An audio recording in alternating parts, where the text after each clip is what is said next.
بسم اللہ الرحمن الرحیم۔ کسی کھیت میں ایک کسان بھینس کے ساتھ ہل چلا رہا تھا اور بیل ایک چھپڑ میں ایک درخت کے نیچے بیٹھا ہوا ہے۔ کسی آنے والے نے دیکھا اور اس کسان سے کہا، یہ کیا معاملہ الٹا ہے؟ کھیت میں کام تو بیل کرتا ہے، بھینس کا کام تو نہیں۔ تو اس کسان نے کہا، اصل میں یہ موصوفہ شہر سے آئی ہے اور اس کے کسی نے کان بھرے ہوئے ہیں کہ آپ گاؤں جا رہی ہے تو گاؤں میں جو ہے وہ مادہ اور مذکر کے حقوق برابر نہیں ہیں، لہذا تم نے وہاں جاتے ہی پہلے دن جو ہے نا حقوق مانگنے شروع کرنے کہ مجھے بیل کے برابر حقوق دیے جائیں۔ چنانچہ موصوفہ کا مطالبہ ہم نے پورا کیا ہے، کیونکہ یہاں پر تو بیل ہل جوتتا تھا اور بیل ہل چلاتا تھا، لیکن آج جو ہے موصوفہ ہل چلا رہی ہیں۔ اس کو برابری کے حقوق مانگنے تھے اور اس نے مانگے، اس کا مطالبہ پورا ہوا، اور روزانہ یہ بیل بھی اسے اکساتا ہے کہ جی تم اپنے حقوق مانگتی رہنا، پیچھے نہ ہٹنا، اور اسے پٹی پڑا کر خود وہ آرام سے درخت کے نیچے بیٹھا رہتا ہے اور اسے دیکھتا رہتا ہے، اور موصوفہ بیل صاحبہ خوب ہل چلانے کے اندر مصروف ہیں۔ تو یہی کچھ حال آج ہمارے یہاں بھی ہیں کہ عورتوں کے حقوق کی بات کرنے والی یا والے جب یہ کہتے ہیں کہ عورت کو مرد کے برابر حقوق دیے جائیں، اور اس بات پر مطالبے منوا کر عورت کو جب باہر لاتے ہیں گھر کی دہلیز سے، گھر کی چار دیواری سے باہر، تو پھر وہ خواتین جو صبح سے شام تک کام کرتی رہتی ہیں، تھک جاتی ہیں، رات کو تھک کے گھر آتی ہیں۔ آج یورپ میں 88% عورت ہاتھوں میں ڈگریاں لے کے نوکریوں کے لیے گھومتی ہے کہ مجھے نوکری ملے تاکہ میں اپنے بچوں کو پال سکوں۔ یہ وہی موصوفہ جو ہے وہ بھینس جو تھی، اس کے مطالبے کے تناظر میں اگر آپ دیکھیں تو آج یہی سب کچھ ہمارے معاشرے میں بھی ہو رہا ہے کہ مرد، وہ لوگ جو عورت کے دشمن ہیں، وہ عورت کو یہ پٹی پڑھاتے ہیں کہ تم مرد کے برابری کے حقوق مانگو، اور پھر جب عورت باہر آتی ہے تو پھر مردوں والے کام اسے کرنے پڑتے ہیں۔ وہ نہ گھر کی رہتی ہے نہ باہر کی رہتی ہے۔ اس لیے خدا را سمجھو، اسلام نے عورت کو گھر کی ملکہ بنایا ہے، گھر کی زینت بنایا ہے۔ ہمارے نبی سے زیادہ عورت کے حقوق دینے والا کوئی نہیں۔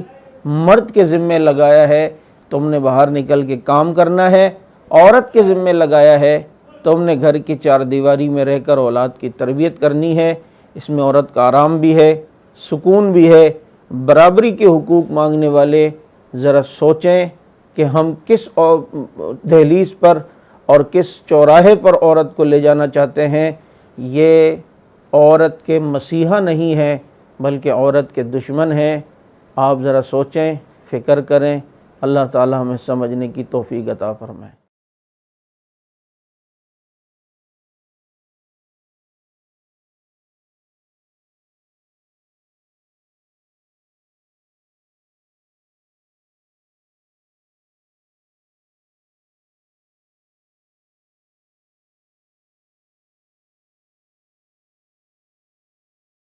بسم اللہ الرحمن الرحیم۔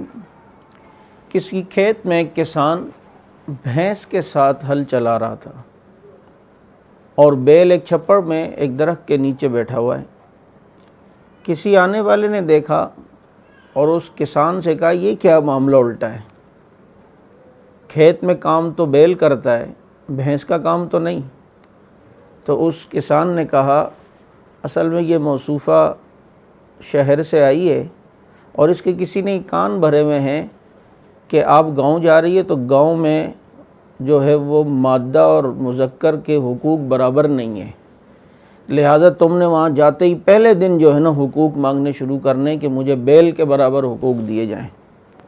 چنانچہ موصوفہ کا مطالبہ ہم نے پورا کیا ہے، کیونکہ یہاں پر تو بیل ہل جوتتا تھا اور بیل ہل چلاتا تھا، لیکن آج جو ہے موصوفہ ہل چلا رہی ہیں۔ اس کو برابری کے حقوق مانگنے تھے اور اس نے مانگے، اس کا مطالبہ پورا ہوا، اور روزانہ یہ بیل بھی اسے اکساتا ہے کہ جی تم اپنے حقوق مانگتی رہنا، پیچھے نہ ہٹنا، اور اسے پٹی پڑھا کر خود وہ آرام سے درخت کے نیچے بیٹھا رہتا ہے اور اسے دیکھتا رہتا ہے۔ اور موصوفہ بیل صاحبہ خوب ہل چلانے کے اندر مصروف ہیں۔ تو یہی کچھ حال آج ہمارے یہاں بھی ہیں کہ عورتوں کے حقوق کی بات کرنے والی یا والے جب یہ کہتے ہیں کہ عورت کو مرد کے برابر حقوق دیے جائیں، اور اس بات پر مطالبے منوا کر عورت کو جب باہر لاتے ہیں گھر کی دہلیز سے، گھر کی چار دیواری سے باہر، تو پھر وہ خواتین جو صبح سے شام تک کام کرتی رہتی ہیں، تھک جاتی ہیں، رات کو تھک کے گھر آتی ہیں۔